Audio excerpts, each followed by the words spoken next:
this generation, we are emotionally fucked up. Life will always stress you. Life will hurt you. Life will disappoint you. People will die. Friends will fuck up. You will lose certain things. I lost my phone with a lot of my documents on it. Like, I would be consistent for 10 days and then I would fall off for 10 days. But I did not realize how deep and how serious it was until I challenged myself. There's nothing that beats showing up every day for yourself. Nobody actually knows this. It's actually connected to your emotions.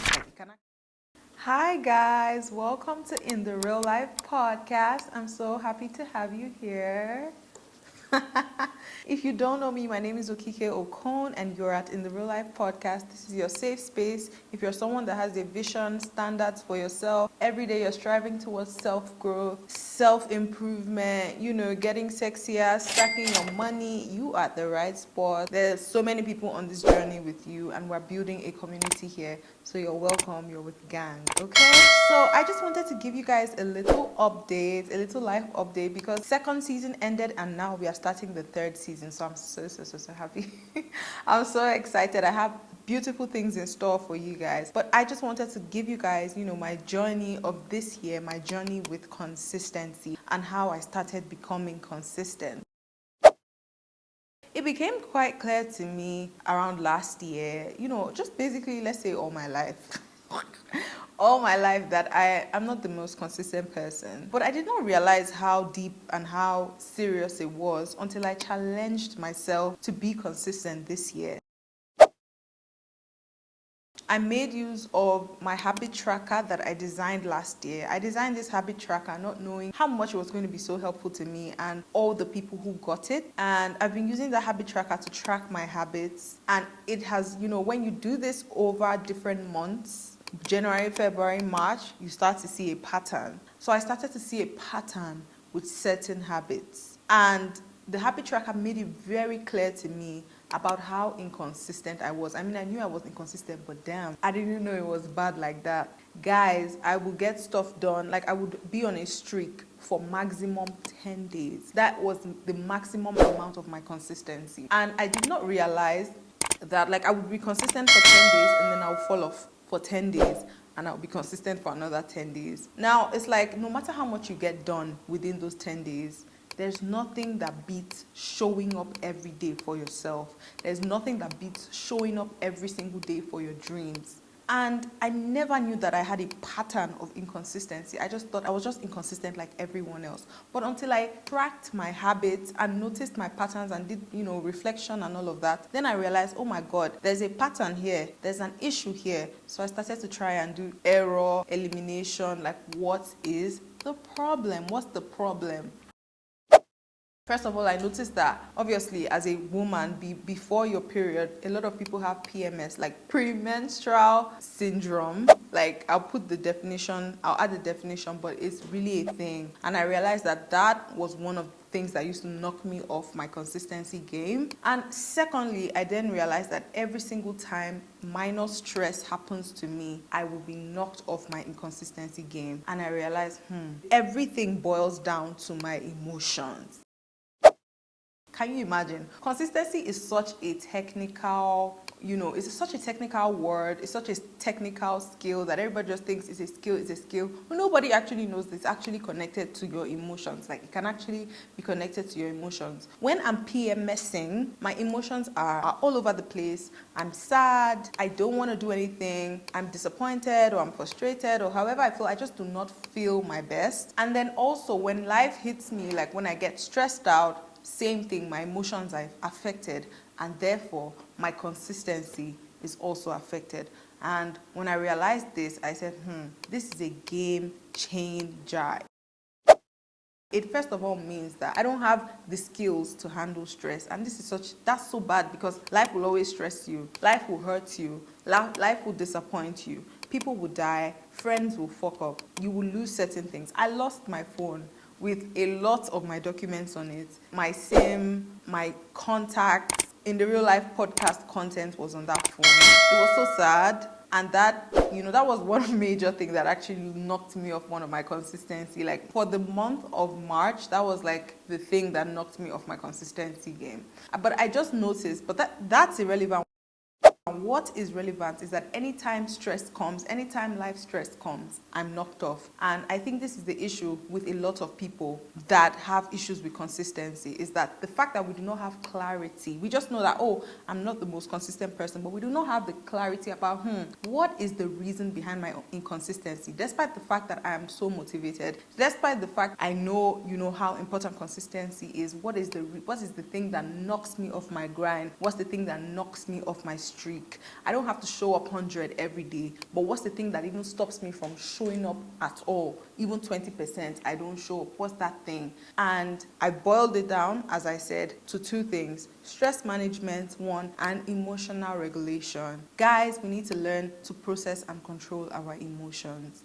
When things happen to you, when life knocks you off, for whatever reason, when you're having PMS or when your emotions are all over the place, if you don't know how to control your emotions, you cannot control your consistency, you cannot control your behavior, okay? And it's not just about ignoring, because the most of the advice on the internet is like, ignore your emotions and push past it, push past how you feel, like don't pay attention to it, like these emotions are temporary, la la la la la la la la la. Emotions are there for a reason. God gave you emotions for a reason. This generation, we are emotionally fucked up. Like, we just try and hide the fact that we are messed up emotionally with social media, with our achievements, with grinding, and we just try and overwork and ignore our emotions, and then it shows up in one way or the other, either with binge eating or over sexing or over drinking, over partying, or it shows up with the way you deal with people or the way you project things on them. It always backfires when you ignore your emotions. It always backfires when you don't process the way you feel. Examples of times to know that you haven't processed the way you feel is if you've broken up with like an ex or a friend, and it's like you've blocked them on all platforms. Yes, you don't talk to them, you think you're over it, you're living your life, but every time you still go back and keep checking on them, or every time your mind still goes back and think, like you're always going to check on them. There's something, you don't want to admit it, but there's something about that breakup, there's something about that fight that is unresolved in your emotion. Like emotionally, you haven't resolved it. You still need some level of closure, or you need some level of acceptance when it comes to that. Do you understand? We need to pay more attention to our emotions. So I'm going to give you a few tips on processing your emotions.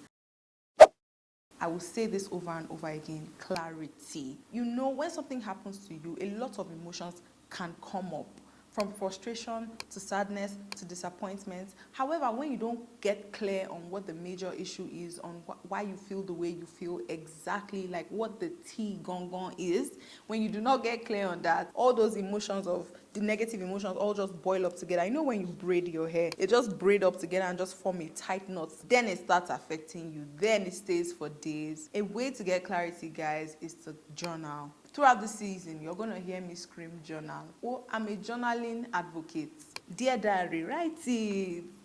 If you want to address God, Jesus, dear Jesus, write it. If you want to use journaling prompts, how are you feeling right now? What are you grateful for?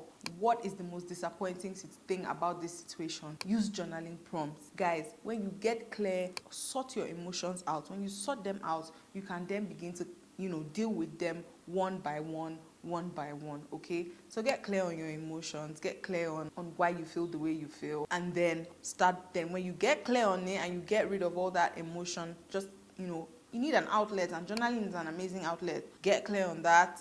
Then, guys, you now start to, find logical solutions. Can this situation be solved? No. Do I have any control over this? Yes. I have a little control. This is what I can do. This is what I can do. Or I have no control. Do you understand? Like, when you get clear on your emotions, you're able to sort out and leave the ones you have no power over. You leave that, and then you're able to sort the ones you have power over. Second tip that I have, apart from getting clarity on your emotions, is create a stress routine. Okay? Recently, I've been a routine girly. Like, now I have my morning, my night routine, period. I always used to pride myself in the fact that I can get shit done no matter how chaotic my life is. I'm always getting things done. I always get things done. But it's a lie, guys. You get burnt out. You get tired. You be frustrated. You be stretched out. Like, A routine is a very amazing thing to have. It grounds you, it keeps you. And what is more amazing than having a stress routine? Like a set of actions that you can fall on when you are feeling negative. Because the thing is that we already have stress routines. Let me tell you now. Don't think you don't have a stress routine. You have a stress routine. You're just not conscious about it. You just don't know that you have a stress routine. You got a stress routine, girl. I think some of you, your stress routine might be calling that nigga up. Like that nigga that you said, I ain't talking to him no more. He's toxic. He's useless. He's nonsense. Like you say, you're not talking to that man anymore. That he's toxic. He's trash. He's this. But once you have any small light stress, you're back on. You've unblocked him. You're texting him. Where's the shame? No shame. How can you be ashamed? You're stressed out. Come on now. You need some tender loving until you catch some STDs or something. Until you catch something that you cannot explain, then obviously. So you already have a stress routine. Some of us, our stress routine is eating, like ice cream, junk food. Some people, their stress routine is, picking on their younger ones. Like everybody has a stress routine. You're like, you have a way that you like deal with stress. Some of us, our stress routine, like me, if I'm stressed out, I don't want to talk to anybody. I don't want to see anybody. I don't want to go to class. I just want to be under my blanket. I'm going to scroll on social media and like numb myself from feeling, because I hate feeling bad. Everybody does, but I feel like I'm extremely sensitive to like negative emotions. So I will numb myself with social media. If you ever see me commenting on the Shade Room, on any of these useless platforms, just know that I'm going through something, okay? Like that's how I deal with my own stress. So I have now, you need to create a stress routine, a way to deal with your stress in a positive way, in a way that actually moves you forward, in a way that doesn't drag you away from your goals. Imagine my stress routine is, I was never conscious of this stress routine. You're not conscious of your current stress routine. You need to get conscious with your current stress routine, and that's what this habit tracker is for. It's available. Link is in the bio. Get it, get it, get it, get it, get it, get it. If there's no link in the bio, message us at In the Real Life Podcast. We're gonna make the habit tracker available to you. It's for you guys, okay? I made it for you. I made it for us. Gang, okay? So you currently have a stress routine. You're just not conscious of it. My stress routine was, as I said, when I felt stressed, I would stay under my bed, under my duvet. I don't want to go anywhere. Now, that is counterproductive to my goals. Are your stress routines counterproductive to your goals? So now, let me give you my brand new self-improved self-routine and stress routine. First of all, I pray. I talk to God. Secondly, I journal. I don't care how small the stress is. I would journal it out. That's why when I tell you guys something, it's because I practiced it and it's working for me. Thirdly, I would do some self-care. Like I would do something nice for myself. Something nice and healthy that actually improves my life. Whether it's, making a smoothie, like smoothie bowl, like a fruit smoothie bowl, whatever it is, like just something that I don't usually do every single day, but it's good for my health. It's going to make me feel better. It's going to make me feel, just sometimes just do something and it makes you feel nice. Apart from that, I'll go and do something vain, whether it's get my lashes done, get my hair done. These are things that obviously you do all the time, but there's just like, the truth is, as a girl, when you do these things, they light you up, they make you happy. So I'll go and do something that will make my emotions, like I'm taking responsibility for my emotions. I'm not allowing situations, circumstances, the world, social media, people around me to control my emotions. I'm taking actions to make myself feel better. And I know when you look good, you're gonna feel good. So I always, like, if I'm feeling stressed, I'll go and do my lashes, or I'll go and redo my toes. I'll go and do just something self-care-y, do something nice for myself. And by the time I've done like 4 of those things, if I'm still feeling bad, I still have more things to do. I have a long stress routine and I keep doing it until I feel better. I keep taking things off that routine until I feel better. And usually by the time I pray, if it's a small stress, by the time I pray and journal, I'm good. Then if it's something major, by the time I pray, journal, do some self-care, do something vain on my body, like maybe get a nice piercing or something, I'm gonna feel better. But if it's really deep, maybe I might have to call my friend or my mom or something. Like I really don't like to, because truly, like, it's good to have people to share your problems with, but I don't believe in like just dumping your problems on anyone, on everybody, every single time. Even though friends are there for like support and everything, but still you have to it's not every issue that you have that you share with the world. Do you understand? There are some things you can just sort in your quiet place, and between you and God, and Holy Spirit will give you direction, and before you know it, you know what you're doing. Do you understand? So yeah, basically have a stress routine, guys. This definitely helps you to handle stress, control your emotions, take responsibility for your emotions, and it will greatly improve your productivity. I don't think people talk enough about the effects of our emotions on our productivity, on our goals, on our progress. No more I'm feeling depressed, no more I'm so anxious. We have emotional patterns. Patterns are not just in your actions, patterns are not just in the things you say, patterns are also in the way that you feel. You have a way that you feel that is like you regularly feel this way. I regularly feel negative, or I regularly, like if something happens to me, I have a pattern of quickly interpreting it as such. If something happens in my relationship, I have a pattern of quickly interpreting it as such. Do you understand? So you need to have routines to interrupt those negative emotional patterns. And that's what I did. That's how been my journey so far with consistency. I have always known about the science of consistency, but I never knew about how our emotions, we can actually use our emotions, to we can control our emotions to prevent them from stopping us from being consistent. And I'm happy I got conscious about this, and I'm so excited to share this with you guys. So you're welcome. Okay, so I just want to give you guys, after that, let me give you a quick life update. I'm so proud of myself. I'm so happy. I'm recording the 3rd season of the podcast right now, and I've come to the realization that I've grown so much. Like, I'm looking at my life, I'm looking at myself and how I was, like who I was when I recorded the 2nd season. I've changed, and I just recorded it last year, September, and I've changed so much. I do my makeup better. I feel like I dress better. I feel like, I've moved forward with my academics. I'm a more consistent person, just as I told you. I'm a more self-aware person. And I was already on my shit then, but now I'm more on my shit. So greatness is definitely on the way. I'm super excited. I really considered this decision of changing the podcast name on YouTube from In the Real Life Podcast to Okike Okon.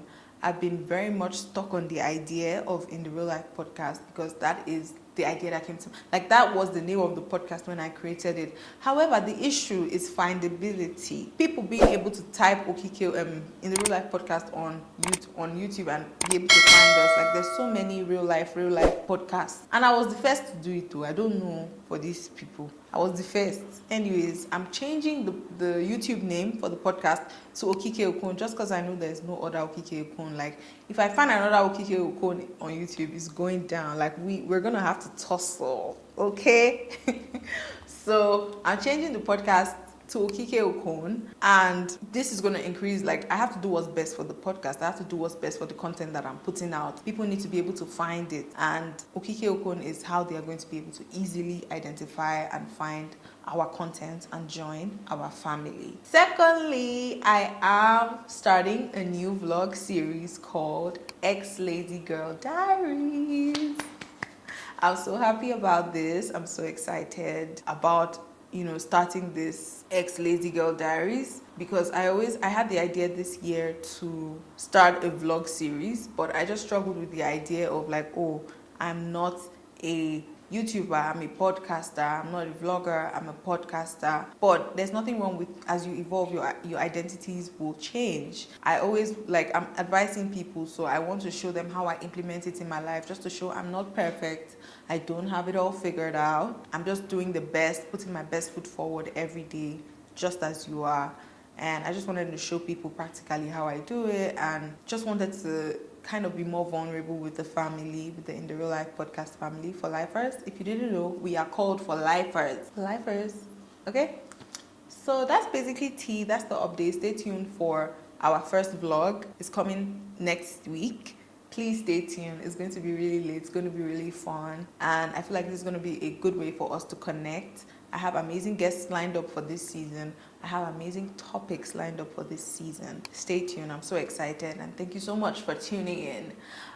God bless you. God keep you. God crown all your efforts. I love you. Thank you for supporting, sharing, showing love. Drop a comment. Leave us a 5-star review. Tell your friends about it. And have an amazing, amazing week. Okike loves you. Mwah. Bye for lifers. See ya.